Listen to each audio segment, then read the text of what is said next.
You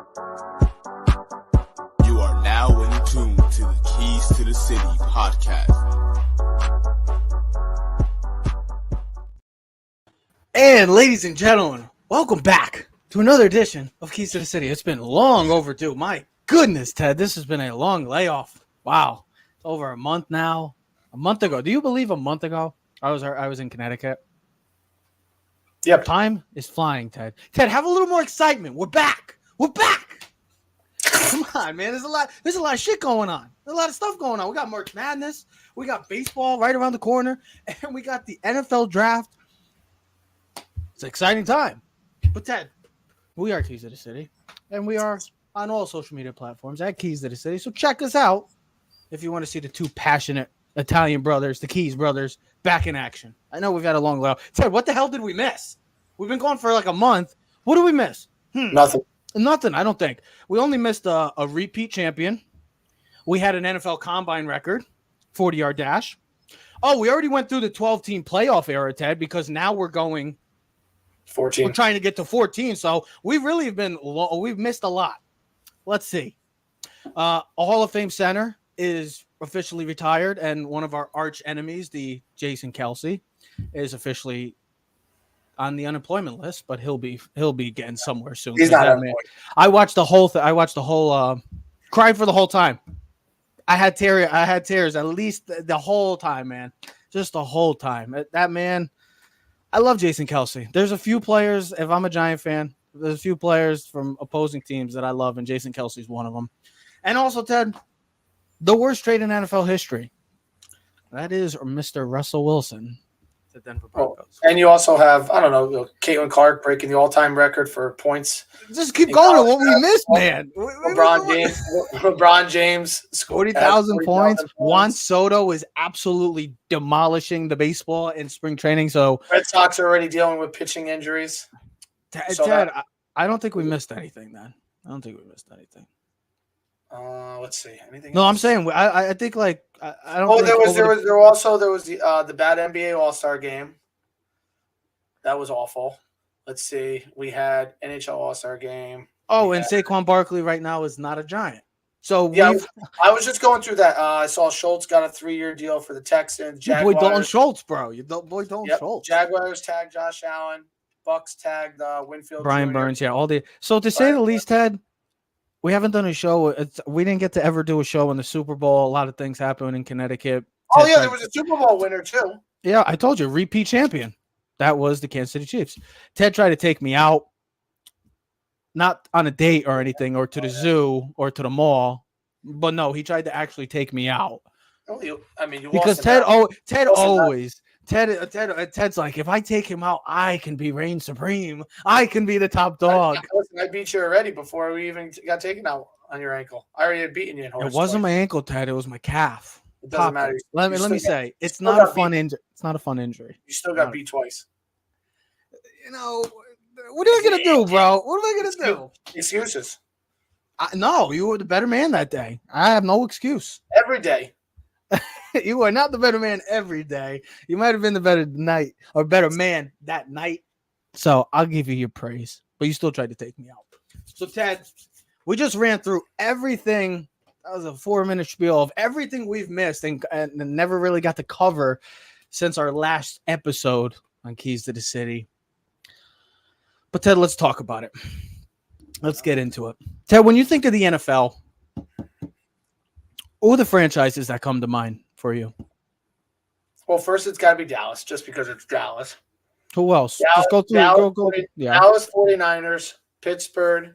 Listen, if I wasn't a Giant fan, I don't know if I would think about the Giants, but because I'm a Giant fan, I have to think about them. Yeah. Patriots, especially what they've done in the last 20 years, Pittsburgh and Baltimore. Well, here's to me when I think because Pittsburgh and Baltimore, you're forgetting a few too. I'll go through them. But when I think of the NFL, you'll understand why I said you're missing one. Oh, sorry, hold on. It's Dallas 49ers, Green Bay would be the top three.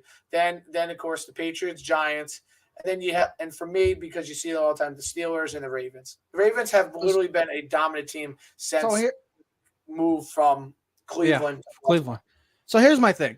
When you think of the NFL, to me, the most iconic franchises specifically, Ted just named them off. 49ers, Dallas, Green Bay. Green Bay, Pittsburgh, Giants, the Bears, because you got to put the Bears, like I get it. In the sense of relevancy in the NFL, the Bears haven't been really that team. But when you think of the NFL, they've been around forever, just like the Green Bay Packers. But I want to specifically talk, and the other team is the New England Patriots. There's 4 teams that we're going to cover, and obviously we're going to cover with the New York Giants first.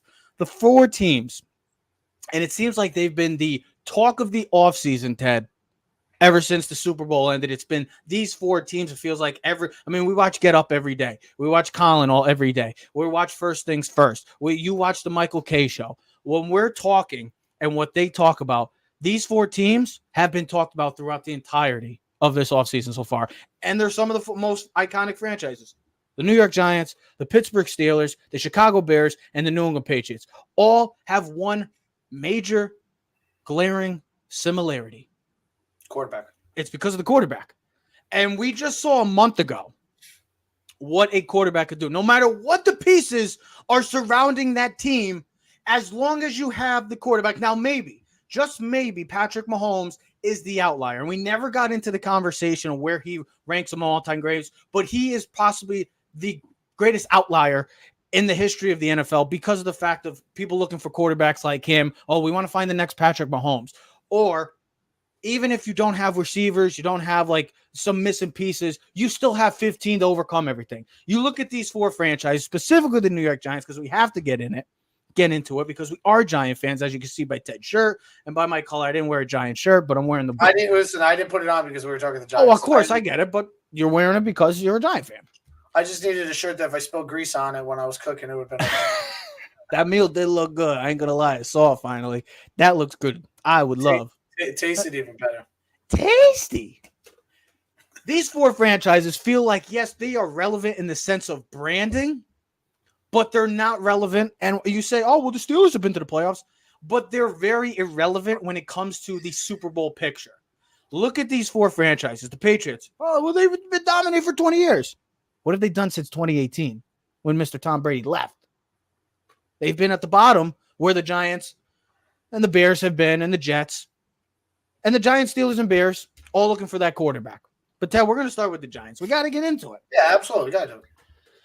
They're one of the most talked about teams this entire offseason because, well, they have one of the most intriguing picks of the entire draft. I know, I get it. 6? Why 6? Well, because they could go in a plethora of different directions. They can go restart the clock and find another franchise quarterback where they just tried to pay their guy last year, a year ago, and they're already possibly looking to turn back the dial. Listen, I think Steelers, I think it's coming. You think it's coming? Well, I've been seeing a lot of reports. Listen, don't forget, this is either going to be receiver or quarterback to me, Ted. That's where I think this is also like high school, a lunch in a high school room where like the rumors spread. Like so many different stories get passed out. I told you I would not take a quarterback at 6 if it was the 4th quarterback. Told you. I wouldn't take J.J. McCarthy at 6. So if the 4th quarterback, then hold on. If the 4th quarterback hypothetically was Drake May or Jaden Daniels, are you not taking him because he's the 4th quarterback? Or are you only not taking him if it's J.J. McCarthy? Yeah, no shit. I got you right there. You can't say you don't want the 4th quarterback. Say that is Drake or May or that's Jaden Daniels. I think it depends on who the person is. Absolutely. You know, at first, like a week could ago, have just said that. Nobody wants my guy JJ. No, listen, I don't think he'll be a bad pro. I just don't think he'll work for the Giants. This is no different than Mahomes going to the Bears. I just don't think JJ McCarthy works for the Giants right now. Though he can't listen. At the end of the day, but he doesn't have to right now. That's the key. The Giants have buyer's remorse right now. As Rich Eisen has said, the Giants are completely done with Daniel Jones. Now we don't even know how much do you buy into that? It's just rumors. Somebody who has a suit and tie on said something, and then someone passed the buck and passed it on, and that's what happens. There's a lot of rumors, not as much as I thought. With regards to the company, usually, you hear a lot more stories out. I feel like there's only 3 stories that everyone are beating the drum. It's the Bears and Caleb Williams, and it's not really just Caleb Williams because I think we all kind of know that Caleb Williams is more likely than not, I would say 9.5, 9 out of 10 times he's going to get drafted number one. I just think it's where that market is now for Justin Fields, where we thought, okay, there could be Oakland, Denver, Atlanta, Minnesota, Pittsburgh. Who's going to take a flyer on Justin Fields? Where now it's like his market might be squeezed, and if you're on the other side, you're like, hey, listen, I'm calling your bluff. You need to get rid of him. I don't need to rush. I can see where the market goes. I'm going to go up. I can go after Kirk Cousins or maybe Russell Wilson. I could get Russell Wilson for $1 million for a year, and then build everyone else around him. Russell Can I ask you something? Yeah.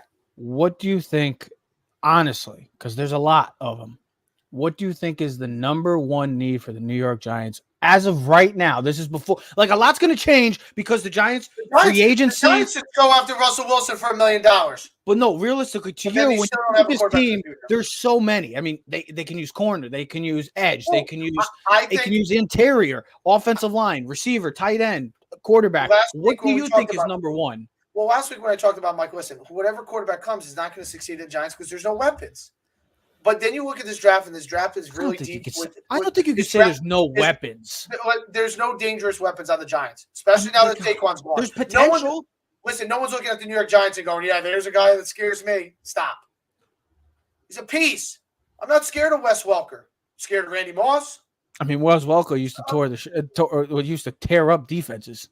Yeah, but one guy. I'm not worried about him. And you just double him with a safety and the linebacker underneath. He's not going to beat you deep. Randy Moss is the one that opened everything up. You saw that. That's when they were dangerous. So what you're telling me by just saying what I'm saying is, in the past two sentences is if Marvin Harrison – no, listen, I know he's not going 6. That's stupid. But what I'm saying is a guy like him, you get a guy like a game breaker like Beckham, Neighbors. That's where I look at Neighbors as like a Beckham.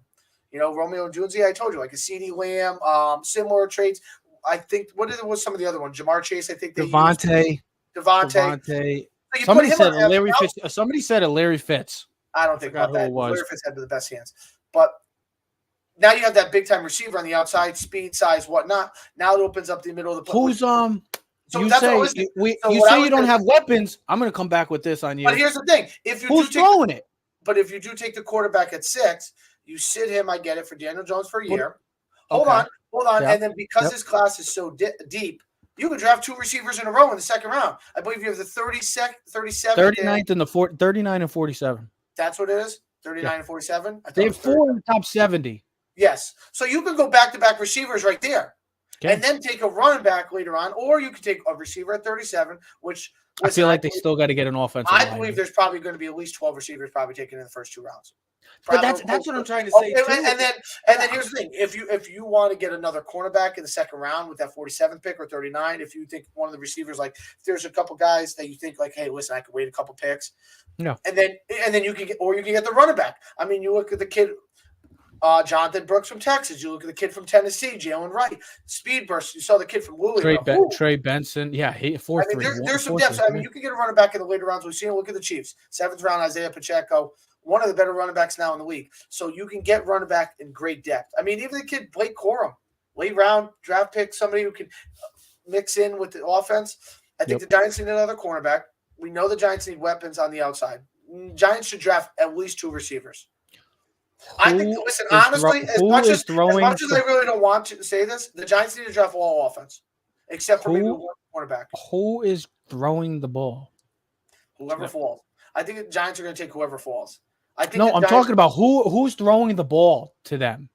I don't know. Like if you say receiver, the Giants take Neighbors, well, here's the thing, or they take a Jonesy. Who is throwing the ball to them? Because we just saw Daniel Jones, and I get it. They added some pieces last year.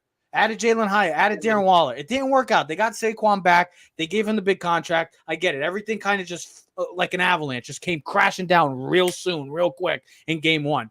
But this was also a guy that never took shots and hasn't really taken shots down the field other than his rookie season, from what I can remember. Even in the year that gave him the contract, he really never took chances down the field. And there's no quarterbacks second and third rounds. Listen, the only guys that would fall in the second round that would be even viable would be Bo Nix and Michael Penix. Other than that, I'm not taking it. You saw Spencer Rattler. He had one of the worst combine things. I don't know if you saw. He finished like last in most of the thing. And then all the other quarterbacks, I don't look at true starters in the NFL. Those are guys backups. So if you're not getting one of the top 4 guys, the McCarthy's, 5, 6. Listen, Penix could be good.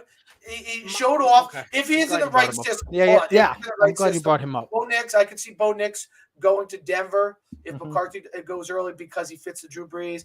Schematically smart, been there for 6 years. Yep. Precision passing, similar to what Drew Brees and Sean Payton gets his guy. That's why I think Bo Nix would work for there. I think J.J. McCarthy would work for Denver if Denver comes up and J.J. McCarthy's not taking 4. I could see the Giants taking a Drake May and say, hey, this is our Josh Allen. We sit him for a year. Or listen, Daniel Jones, it's like week 8, and the Giants are like 2-4, 2-6, and it's like, you know what?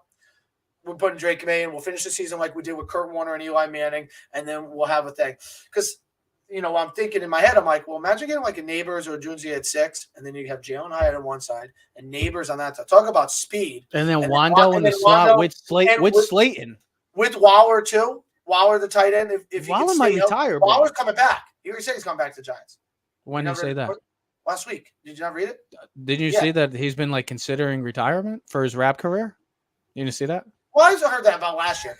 No, it's serious. Like he hasn't made his decision yet. It's not a guarantee that he comes back. He's coming back. I can see. Here's what I want to say about Michael Penix, the whole Michael Penix argument. And when I hear people say, "Oh, the Giants should draft Penix," or not at 6. But listen, hear me out.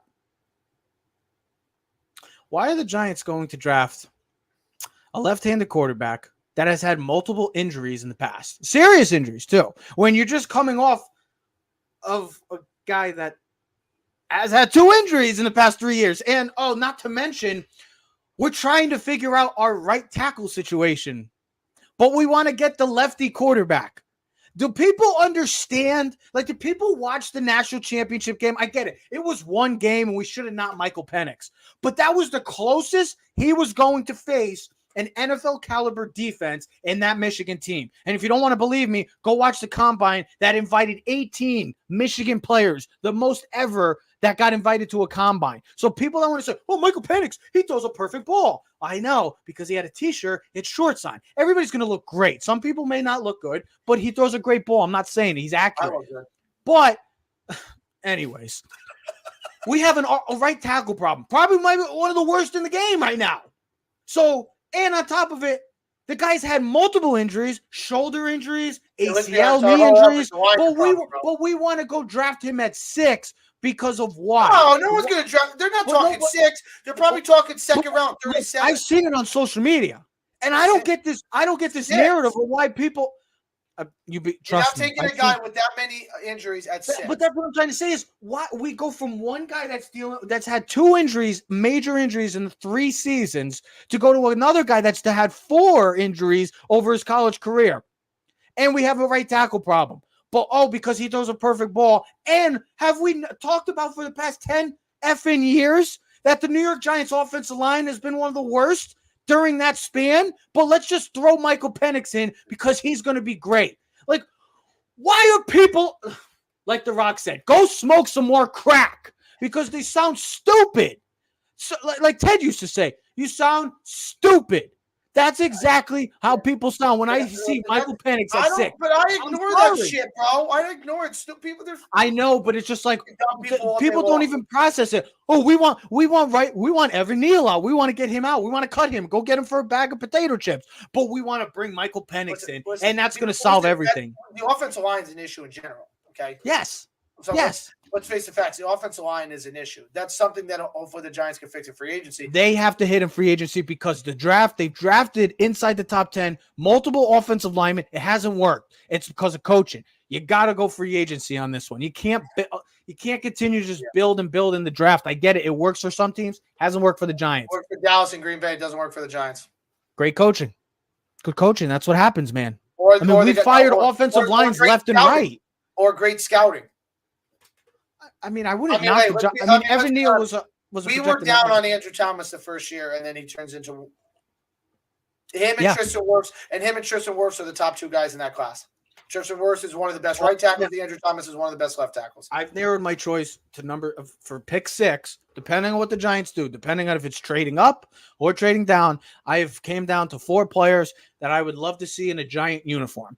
Any one of these 4, I will be happy with. Well, here's the thing: the Giants might not have to trade up now if the reports are Washington's really considering taking Kirk Cousins, drafting him. I mean, not. Oh my God. Well, they did draft him, but they did draft him, so you're out. You're half right. If they're thinking about bringing him back, they don't need a quarterback at 2. Then that changes the whole ball game. Now, New England, I'm supposedly here. They're more into Drake May, not Daniels, but we'll see.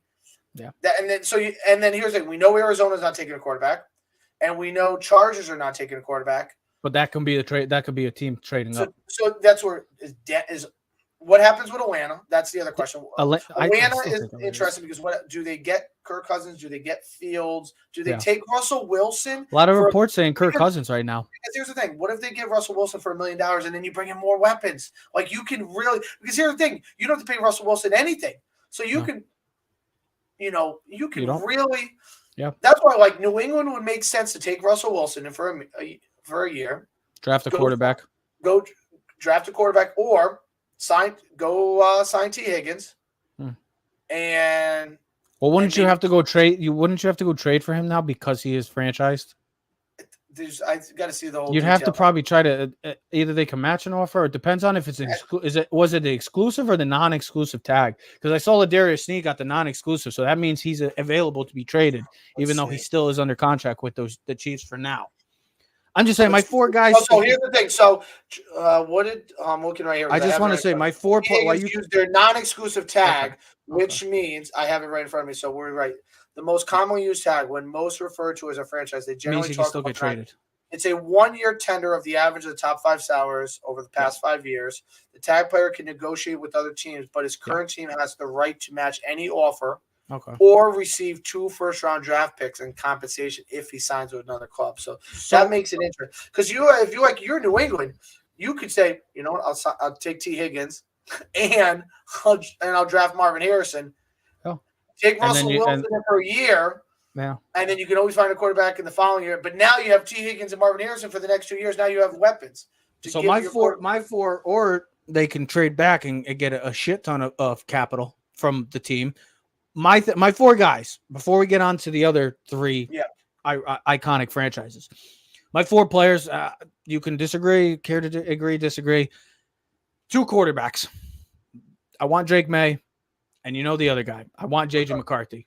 I know people call me crazy. I know I've seen anybody that likes J.J. McCarthy's an idiot. I like J.J. McCarthy. And the receivers, neighbors, and Adunze. Those are the 4 guys that if they are on the New York Football Giants at pick 6 on April 25th, I will be happy. Yeah, but Daniels, man, the athleticism, to be able to take the ball 60 to 80 yards on the house, on the run, break. I mean, you saw him against 4. J.J. McCarthy's offense being set in that pro-style offense it can transition quicker than the other 3, than the others. And Daniels played in the SEC, playing against best defenses probably throughout. I mean, look, my biggest thing on McCarthy was playing. McCarthy probably's numbers would be not. Tannenbaum made some sense. His numbers would be as good as Jane Daniels if he put. No, probably wouldn't be that good because his rushing stats would be. But he's got talent. But his passing numbers would be exceptional because also think about the 2 receivers he threw to, Brian Thomas Jr. and Neighbors, who are probably both going to be top 15 picks. Which and J.J. McCarthy has the greatest quality that you look for in a quarterback. Smarts. He won. He was 27-1. I get it. That team was stacked the past 2 years. I understand because I'm an Ohio State fan. I know how good they were. But you still got to have the quarterback deliver and make the plays when asked to. He was 27-1. Like, I get it. He didn't throw for 5,000 yards and 50 touchdowns. He didn't play in the Pac-12. He didn't play in the SEC. He played in the Big Ten.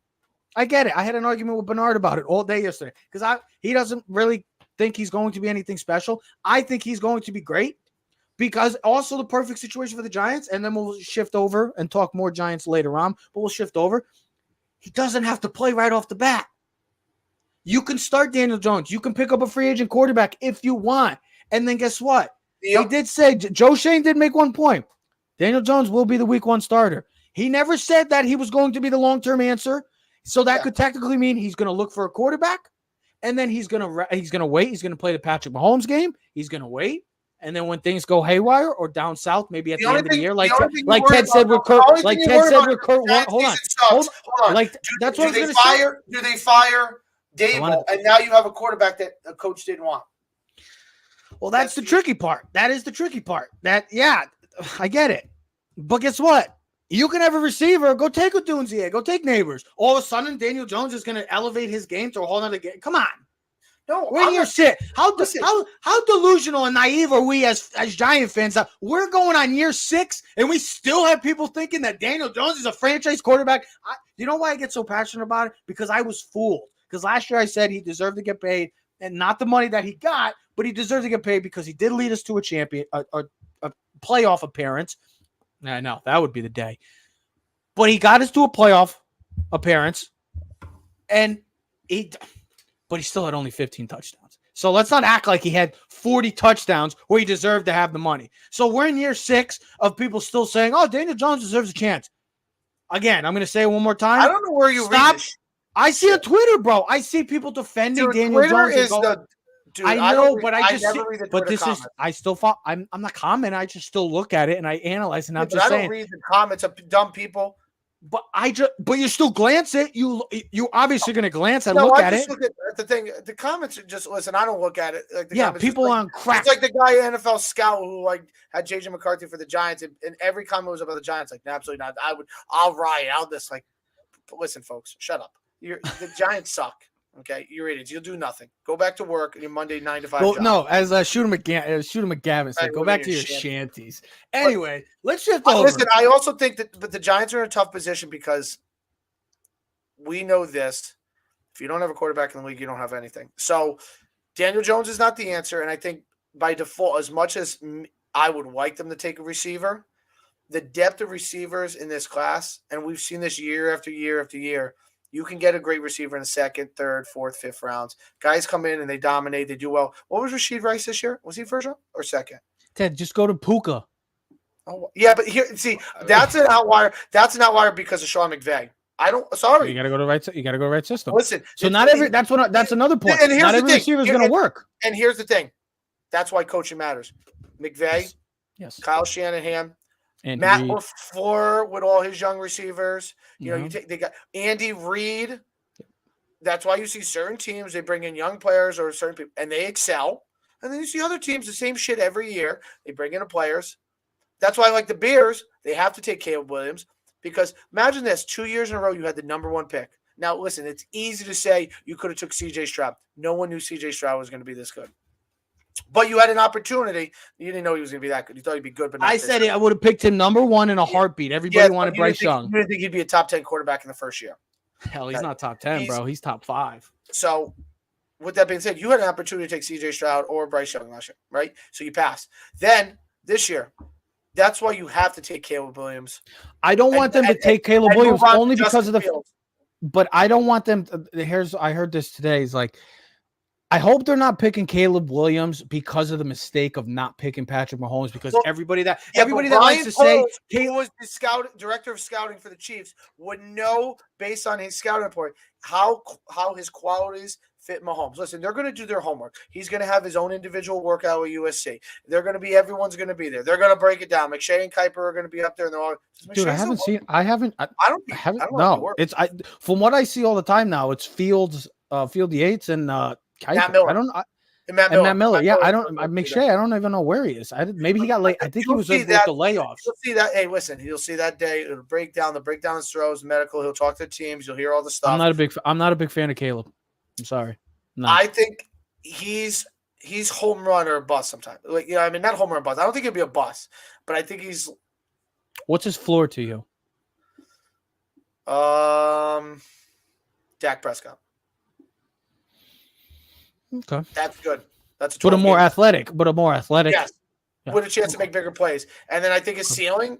It's not Mahomes, but he's got potential to be a top 5 quarterback based on his playmaking abilities. But that also is going to be how is coaching. How do they block? What do they do at number 9? Do they get another tackle or do they get another weapon to go on the opposite side of DJ Moore? Patrick Mahomes sat for a year and then had Tyreek Hill and then had Travis Kelce and then had a really good offensive line and had Andy Reid calling the offensive plays. Dak Prescott came in the league. Did you say he had Alex Smith in front of him too to help him out? He sat for a year. Okay. Dak Prescott. I know we don't think Dak's great, but had a great offensive line, had Zeke, had Amari Cooper, then got CeeDee Lamb, had good tight ends. They had great good defense. players. Yeah. Joe Burrow, 1 year, didn't get the thing. They went for Jamar Chase. They got T. Higgins. They had Tyler Boyd. They went after offensive linemen. Look at Joe Burrow. You know what I mean? Like Justin Herbert. That's why the Chargers are in big, hell. But you look at these young quarterbacks. That's why you look at the Texans. It makes sense to go, hey, listen, let's go get Saquon Barkley. You know what I mean? Maybe we'll go get another receiver, draft receivers. Let's get offensive linemen. Let's put people around CJ Stroud. We'll worry about the defense and free agency and whatnot. Because because you want to surround listen, this is an offensive league, okay? Yeah. This is an offensive league. Stop with the defensive shit. It's not going to work. You win on offense, right? Playmaking. The rate of all these teams had great defenses. Yeah, it didn't make a difference. Mahomes was the better player, and he's got playmakers around him, and that was the difference. That's what it comes down to. The Eagles the year before, great defense, 90,000 sacks, set the NFL record. Guess what? Didn't make a difference. Couldn't get sacks. Mahomes was dominating, throwing the ball over the field. That's the difference. 49ers had a great defense. Mahomes came back and beat him with Tyreek Hill. Get weapons. Joe Burrow, the reason why we look at Joe Burrow and the Bengals like, they got T. Higgins, they got Jamar Chase, they got Joe Mixon, they got Tyler Boyd, they got a good offense, and Joe Burrow. That's why. That's why you look at the Rams next year, like they went from a team where you're like, oh my God, they're absolutely trash to, oh my God, they got a really good running back in Kyron Williams. They got two legit receivers in Cooper Kupp and Puka Nacua. They got a great coach. Offensive line's getting better and younger. Draft assets. It's like they're right back into the playoff picture. They're right back into the mix of things, just like that. Because they got the quarterback, and they got the quarterback and the coach. They got the coach. But like I just said, also, all these four teams, Giants, Steelers, the Giants and Steelers specifically feels like they want to be in the stubborn ways because they're the Giants and Steelers. Oh, well, we have faith in Daniel Jones, or we have faith in Kenny Pickett. Look, guys, ladies and gentlemen, those two guys, you're not winning. You're just not. If you want to say you want to be like, we're going to win with those guys, okay. Well, it's just not going to happen. It's just not happening. They're not made to win. The Bears have the fourth best quarterback in that division. It doesn't matter who they get, though. Like, that's the thing. If they get Russell, if they get Justin Fields, if they get Cousins, that's different. But if they get anybody else, they'll probably have the fourth best quarterback, maybe third, tied with the Browns, maybe, just maybe. And then you look at the Bears. The Bears don't want to write their same mistake again. And I think that's why they're going to take that. Probably going to most likely take Caleb Williams because they passed up on Mahomes in the past, and they're going to learn from their mistake. We'll see how that turns out for them. There's a reason why the Chicago Bears don't have a 4,000-yard passer in the history of their franchise, their iconic franchise. And you can't really name an iconic quarterback from that franchise, maybe other than Sid Luckman, McMahon, which really wasn't that great of a quarterback. He was all right. And then Jay Cutler, who we all know is famously known for just quitting on his team in the NFC title game. Other than that, this is for quarterbacks, this is a place where quarterbacks go to hell. Caleb Williams looks like he's on his way to be in that situation. Hopefully they change it up for him. We'll see. And then the Patriots. I mean, they're new to the club because for 20 years they dominated the league. They were always at the top. I mean, think about this. No Belichick for the first time. No Brady or Belichick first time. New coach Jared Mayo. They have, and of all teams, of the top, I'm trying to think of the top 10 picks. Yeah, I got it. They have the worst personnel of all top 10 teams. Maybe in the whole league. Well, that makes sense. The whole league. Well, I mean, name a team that has less weapons. Panthers. And they don't even have a first round pick. So you taking Mac Jones or Bryce Young? And then now. And then I'll take Mac Jones. They have Adam Thielen. Adam Thielen had a good season. I mean, I love Thielen because I had him in fantasy. I know he was great, but they had a running back from the Miles Sanders, but he really hasn't delivered. Well, see, the Patriots could be in a good situation because yes, they could take a quarterback. It depends on if they get another quarterback, they could sit him. Yes, they could take the best receiver. See, that's why I don't think they should. Or they could trade back. Or they could trade back. No, I think they're going to get a quarterback. I don't know who. They're going to get some sort of quarterback if they do take the quarterback at 3. Or they could trade back with one of these teams like the Giants, like the Falcons, the Broncos, the Vikings, or the Raiders. Well, I mean, here's the thing. What if you're the Broncos or Vikings? Or it's not going to be the Raiders. The Raiders are not going to come all the way up to the top 2. They have to. But what if it's Atlanta? I mean, they're interested in Daniels. Okay, but what if it's Atlanta or Minnesota or Denver, and they come up to 3? The package that New England would get. Oh, yeah. would be similar multiple to firsts. It'd be like the Russell Wilson trade. You would get 3 draft picks. No, I think what was. Can you go back while I'm talking right now? Go look up the Trey Lance trade with Miami. 3. I think that was San Fran was the 12th pick that year. Miami traded up. 3, right? Miami was 3, and then Miami traded. Yeah, look that up. But that's the thing, like this league right now. Like I get it. You got to have the offensive line. But most importantly, you got to have a great coach. Got to have the right system for these quarterbacks. But it's the quarterback. So the Dolphins received the 12th overall pick that year, first and a third round picks in 2022, and a first round pick in 2023. So they got 2 firsts. 2 firsts. Well, 3 firsts if you want to swap picks. Yeah, swap picks. So 3 firsts and a third. Okay.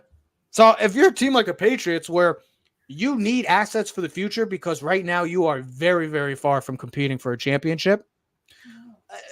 If you're Vikings, Minnesota, that's what maybe the package may look like. And if you look at New England, like the amount of assets that you can build around your team, okay.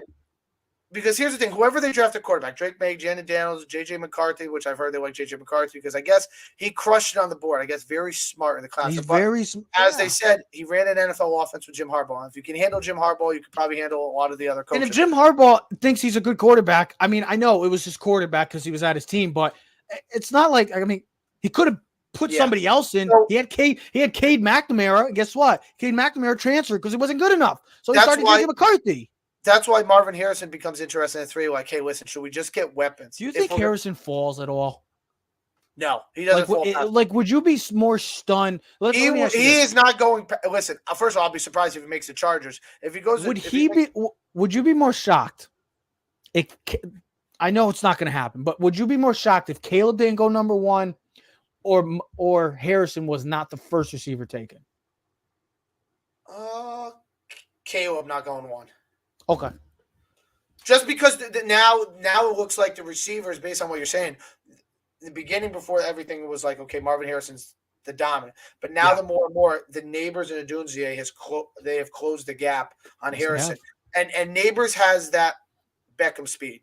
And I'm only using Beckham because he's LSU and he has a similar type of build, thick, 6 foot, like 6 foot, 6'1", just barely. What explosiveness. You give him on a slant route. And he can take it. Yeah, I think about the Cowboys winning like 10th slant and just go on 85 yards. You know, Dunzier 6'3", like 215, big, goes up for the ball, playmaker. He's more of an X outside receiver. Neighbors can play both slot. They use them in LSU in all 3 positions: the Y, the X, and the H, and the Z. So they can you can put him in anywhere you want. And then Harrison I think he's the most dominant, the most complete of both receivers: size, speed, hands, plus the pedigree. You know what I mean? He just listen, he's been the best receiver the past 2 seasons. He should have been a back-to-back Biletnikoff winner. But with that being said, he's not falling past 5. Like the Chargers, considering what Keenan Allen being old, Mike Williams coming off another major injury, he's got issues all the time. You need weapons. He's not going past 5. Arizona, it makes 100% sense. Maybe they fall in love with Neighbors and have the speed burst. But I feel like Harrison, listen, they're going to be like, hey, listen. That's a number. You put him with him and Kyler and McBride. In my mind, is like there's Kurt Warner and Larry Fitzgerald. Even though you got an athletic, like there's like if we're playing Madden, if the Cardinals got Marvin Harrison, we would love that. Like if the Cardinals got Marvin Harrison, they'd have a nice little 4. They have Kyler, they'd have Marvin, they'd have Trey McBride, and they have James Conner. That's a solid 4. You got a number 1 receiver. You got a tight end who has. They drafted the tackle last year out of Ohio State, Paris. Yeah, Paris Johnson. I thought it was Johnson. Yep, I got you. And that's not a bad team if you add that piece. And in that division, you're going to need to put up points. And you saw them compete this year. They should have beat the Giants. They beat Dallas. You know, they'll get better. And now, that was the famous Giants Cardinals game. That was the famous. So you know, you add a weapon, and I think that's the stud. But then 4. I mean, if he doesn't go to New England. 3, and you go 4 to Arizona, definitely. But like maybe they take Neighbors, but probably I would say I would run. Were you the one that just said that the Patriots are the most intriguing team in the top 10 pick wise? Listen, other than the Giants, listen, I get that everyone's in love with the Giants because I feel like the Giants is. I think the Giants are intriguing because they have Daniel Jones, but we all know Daniel Jones sucks. Like, listen, he's a backup quarterback. He was a backup quarterback when they drafted him. You saw the McShay. McShay was right. McShay was right. Listen, but that's like, God bless, you know, Dwayne Haskins wasn't the answer either. When people No. are like, you should join that. Neither of the quarterbacks. Neither one. Giants have message to Josh Allen, the defensive pass rusher. Listen, when you overdraft, that's the only thing I say about these quarterbacks. They all have potential. They all have bust written all over them too. All four of them have bust written all over them. Caleb Williams, like you said, could get lost in the shuffle in Chicago. Say Drake May goes to Washington. Not been a really good franchise. Kirk Cousins, in and out. Ruined Robert Griffin III. When's the last time they've had a good quarterback? You know what I mean? They've Doug Williams. Joe Theismann. I don't even know if Joe Theismann, and that's in the 80s. They killed Sam Howell this year. He got sacked 100,000 times this year. So where's that kid's going to succeed? Is Dan Quinn ready to rock and roll? Maybe with Cliff Kingsbury, maybe. That's why Jaden Daniels makes sense, the athletic, but maybe Drake May. If one of those quarterbacks goes to New England, there's no weapons. There's no one there. How is that kid going to succeed in the first season? And then of course the Giants. That's why I was going to say every one of those four quarterbacks. And there's no guarantee. Like if Denver comes up or Minnesota comes up. Now the only thing I would say, if Minnesota comes up and does get a quarterback, and they get a guy like J.J. McCarthy or Drake May, those guys can concede. First of all, Kevin O'Connell's a really good offensive coordinator coach. Yeah, but are they starting day one because they might not have Cousins? Oh yeah, they're starting day one if Cousins is gone. And then I'm going, okay, no problem. We got some running backs. We got some speed running backs. Oh, we also have Jordan Addison, who's one of the better rookie receivers came out. Oh, we do have the best receiver on the other side, and Justin Jefferson, and now we can pay him. And now we got two young studs, and they also have T.J. Hawkins. Now I understand he's coming off of a major injury, but with that being said, it's definitely you look at the situation. You're like, you got a stud tight end, you got two receivers. J.J. McCarthy comes in, smart guy, run the offense. Maybe he's the best fit there. Well, a little fun fact. I don't think Drake May could start right off the bat. I think Drake May. Josh McCown's part of that franchise, and he coached Drake May in high school. In Minnesota? Yeah, Josh McCown's with Minnesota right now, so it is a possibility. That could all make sense. But that's why I say that. See, everybody wants to say the Patriots are the most intriguing. I don't think they're the most intriguing. I think it's the Giants because right now. Yeah, but don't you think the draft starts after 3? No, but this is how I was going to say is how I feel like the draft could go.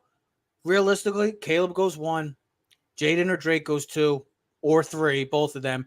That's where I say. Yeah, but no, see, the draft starts after 3 if it's those 3 quarterbacks. But that's why I say the Giants pick becomes that much more valuable, or the teams in front, because guess what? There's one more guy that you're really going to consider taking in the top 10. It's not going to be Penix or Bo Nix, even though people want that to be. It's not going to be. It's going to be J.J. McCarthy. And then you're going to have 4 teams, or even 5. I'll count the Saints in there as well, because they may be looking for a quarterback in the future. So that's 5 teams looking for a possible to try to trade up. So that's why I say the Giants, because if it goes 1, 2, 3, how we've all expected it to be, whereas the top 3 are the 3 quarterbacks, who it is, listen, I know it then sounds it becomes stupid. very intriguing. I know it sounds stupid, but it just kind of rang the bell in my head was J.J. McCarthy did play in Michigan. So cold, winter, rain, wind, playing the Big Ten. Caleb Williams played in South Carolina, Oklahoma, nice weather. Jaden Daniels actually, I saw some report on Twitter today that people in Jaden Daniels' camp doesn't want him to go to New England because of the weather. Just saying. Which would make sense. Like, they don't think he's going to succeed. So then he should go to a team like the Raiders, the Vikings. Listen, no different than when Tua came out. Went to Hawaii, played at Alabama. Probably the coldest game I think he played was like 65 degrees. So, and then he went to Miami. So they worked out well for him. But the cold weather game, listen, guys can overcome that. But J.J. McCarthy played in cold weather. You think about Josh Allen, Wyoming, Buffalo, weather-wise. Listen, guys can play anywhere. That's not true. Aaron Rodgers was at Cal Berkeley playing Cal and went to Green Bay and lit it up. You know what I mean? Oh, Rodgers. Brett Favre was at Southern Miss and went to, guys you can overcome. Eli Manning was an Ole Miss, Southern kid. Everybody played in a cold game in his life. Went to Giants, did really well. So not that used to probably be a big factor. Guys overcome it. Mahomes, Texas kid, whatever he plays in Kansas City, did pretty well when it was like -12 this year. So listen, you got to find the right guy. And if we've learned anything from this draft is 50% of the quarterbacks are going to fail, if not more. Kyler Murray class, there was 3 of them, 2 of the 3, so 66%. Both 2 of 3. Daniel Jones, Dwayne Haskins was not a good quarterback. Or just like Zoltek said in Little Giants, 80 pro football, 80% physical, 40% or 40% physical, 80% mental. And he just goes, "What?" Doesn't even make sense. Little Giants. I just watched that. It's classic. But that's how I feel the Giants are. That's how I feel like the Giants are right now. They're like the Little Giants, searching for hope. And I know we didn't talk much about Pittsburgh, but here's the thing: like, if you're a Pittsburgh fan, you're like, okay. Well, because really Pittsburgh's the closest to out of all these teams to competing for a Super Bowl, but they just don't have the quarterback. But yet that makes it feel like they're light years away. That's why they're going to go get one of the veteran quarterbacks. I think they should. To me, the best option would be Kirk Cousins. But you know what the Kenny Pickett situation in Pittsburgh is? It's no different than Daniel Jones last year with the Giants. When you have that comfortable couch or that comfortable feel. Yes, those two franchises. Those two franchises, similar to Big Ben, like the Giants did with Eli Manning, they don't like change. They're comfortable. They're stubborn. They're comfortable. You find that couch or chairs on it. You never want. Scott Rips is like, but I've had it for like 20 years. It's so comfortable. You got to get rid of it, bro. You got to, like, they held on for Big Ben. They didn't want to draft the quarterback forever because Big Ben. Yeah, they're stubborn. That's another term for stubborn. Was a baby and was going to cry about it. And the Giants didn't want to draft the quarterback forever because Eli Manning, like, we can't let Eli go. We got to hold on with Eli. We got to draft more person. Are you trying to make fun of me or something? You got to know when it's time to cut the cord. And Eli Manning, the Giants held on to him maybe 1 or 2 years too long. Same thing with Pittsburgh, and they haven't found a quarterback since both guys. Now, Kenny Pickett, listen, I don't think has he gotten a fair chance? Probably, maybe. I don't know. Don't really care. You got to prove it. In this league. And in this league, we expect things like this because we saw C.J. Stroud come in with a team that we thought was going to be one of the worst franchises, light it up. Now, he not like he had all these studs around him. I mean, Tank Dell. Nico Collins wasn't a star until this year. Was it nobody? We didn't know Tank Dell was going to emerge like this. We didn't know Devin Singletary was going to play like this. We didn't know that Dalton Schultz's been a solid tight end, but everything worked together. They got a new coach. Sometimes you just got to get away from the stubborn ways. I know I put the Steelers in this of being irrelevant, and you'll be like, what the hell are they talking about? The Steelers are always relevant. They're always in the playoff hunt. I get it. But from the standpoint of competing for a Super Bowl, they're the closest out of these 4 teams. But Ted just said it. You're still light years ahead or light years away from getting to a Super Bowl because you don't have the quarterback. Mediocrity, bro. Like, listen, I'd either be great or bad. Don't be 9-8 every year. That sucks. You're in the middle of the pack. That's not good enough. No, because it's not good enough for you to get a stud or someone to help yourself out, and it's not good enough to get to the Super Bowl. Yeah. Because here's the thing. The Browns have the best defense, in football. They have better running back. They have Amari Cooper. We'll see what happens, what they do with other weapons around the thing. But they were a better team than you. All right? They had 4 quarterbacks, different quarterbacks playing this year. They were still better than them. They're still better. And the Ravens are a better team. Burrow's going to come back with the Bengals. So you're like, okay, how am I going to be? I got TJ Watt. I'm getting it. Great. He's an unbelievable player. I put him up there with any defensive player in the league. But he's not winning you the Super Bowl. He's not winning you the Super Bowl. Mm-hmm. Now, they would never trade him. You'd be absolutely nuts. But this is similar to the situation I said about the Vikings. Trading Justin Jefferson. Can you get 2 or 3 first-round picks for him? How many players can you get for this guy? Considering the Steelers always draft linebackers really well. It's like since I've been born, they've always had great linebackers. They draft receivers well, too. They draft receivers really well. Mike Wallace, Antonio Brown, Martavius Bryant, Deontay Johnson. George Pickens. I mean, there's probably a couple other guys I'm not even thinking Hines Ward, Antoine Randall, Emmanuel Sanders. Plax. Oh, my God. Did you say Antonio Holmes, too? I did not say him. Antonio Holmes. Like that's what I'm saying. Like, you draft receivers. Like, trade George Pickens or someone. See if you get a second or third round. See what you could do. Like, if you're the Vikings and you're in a situation where if you're going to go get a quarterback, you got to keep Justin Jefferson if you're not going to sign Kirk Cousins. But, like, you got to think about these things because, like, if you're the Chiefs, if you think your quarterback is good enough, you trade him, you let him go. I think the Bengals, I think the Bengals want to keep T. Higgins, but if someone's going to offer them 2 first-round picks, or competitive. Well, the looming Jamar Chase contract extension's coming. So we'll see how much money that is. All in all, this whole show, I know that we talk with that. There's so much more to talk about with this NFL draft, and we're going to be posting our first mock draft, one of 3. We're going to do one at least this week. We're going to do one after free agency, get a better feel of how each of these teams will be. And then obviously we'll have our final mock draft first round. No trades, as always. Only a month and a half away until, where's it in? Is it in Green Bay this year? It's crazy. No, it's in Detroit. I miss it when it was in Radio Music City Hall. I like it now that they changed it. Was so big. It was so nice. It was everything's like red carpet shit now. It's like, it's just a draft. Yeah, but it's just a draft. It's a moneymaker. Of course, everything's a moneymaker. Listen, you have to. If you got a product that sells, you sell. No different than the combine. There's fans now at the combine. Ted, it don't matter if it's in Hollywood or it's in. It doesn't matter. It's the NFL. It's still always going to sell. Doesn't matter. And I think it's the top. It's the top dog of the sports world. Gives every town, city an opportunity to host a draft. No different than the Super Bowl. I was glad that they had it at Giant Stadium. I know they'll never have it in Green Bay, which would be outstanding. Would be awesome. Imagine that a snow Super Bowl. They don't want that, but I mean, the Giant game was awesome. I mean, the Giant game was awesome. Well, in the one of the worst Super Bowls. Well, the weather-wise, it was good. Yeah, but do you remember? Like 6 hours later, or like 12 hours later, we had a massive snowstorm. Yeah, I mean the Texans. The Titans are building a new stadium. I mean, and don't worry, all these teams are getting beautiful stadiums, and the New York Giants have a dump of a stadium. Beautiful. It's a beautiful day. It's beautiful. All in all, if you want to compete in the NFL, no matter what you want to say, you can say the offensive line. I get it. All valid points. You need the quarterback first. And if you don't want to believe me, just go back a month and go watch what Patrick Mahomes did. Not saying we got to find Patrick Mahomes because he's the outlier. He is in a whole nother stratosphere. Yeah, but nobody that wants that. It's just everything worked out. You got the right coach, the right organization, and a good. Well, I'm talking about just this year. I'm not even talking about his rookie year. I'm talking about everything. How we all thought this year was it.